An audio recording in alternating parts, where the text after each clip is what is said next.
This is Chris Jenkins with CharlotteVibe.com with my day after thoughts on the Carolina Panthers versus the New Orleans Saints matchup.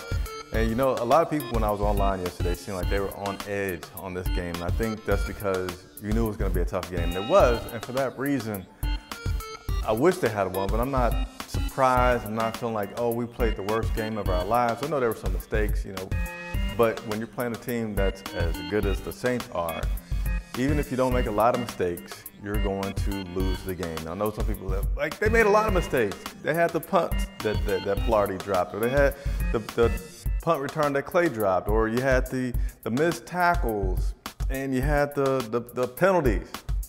Yeah, all those things happen each Sunday in a football game, and we make those mistakes, but we're making them against the New Orleans Saints. So what is next is, well, as a result of the loss yesterday, we have fallen to 8-4.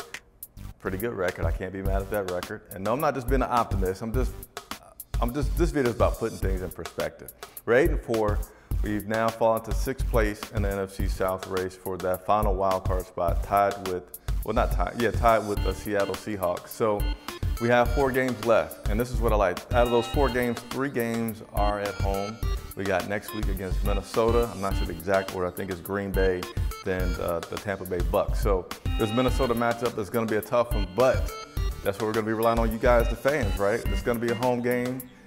Bank of America should be rocking, and the team should be happy to be home, and I still feel good about our chances to make the playoffs. Now, I will admit that we have to win, I feel like 3 of those 4 to make it into the playoffs. I don't think we're going to have that shot at the NFC South title, but as long as we get in, I'll be happy about that. Other stuff is today, Coach Rivera spoke with the media, and he let out the cat out the bag that Matt Khalil was playing a little sick yesterday. Even had to take an IV before the game. It seemed to me that he had a lot of compassion for the guy.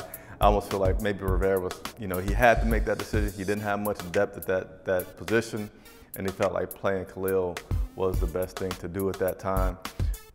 So that is all I have for my recap so far. I don't typically have too much to say after a loss, but I want to continue to encourage you guys to submit me questions. I'm here to work for you guys. So, you know, questions like, when is Shula going to be fired? I can't exactly ask those, but if you guys want to vent to me, I have no problems being your sounding board. So any social media that you're on, you want to reach out to me on, everything is at Charlotte Vibe, and I will continue to get questions answered for you guys. As always, thanks for watching.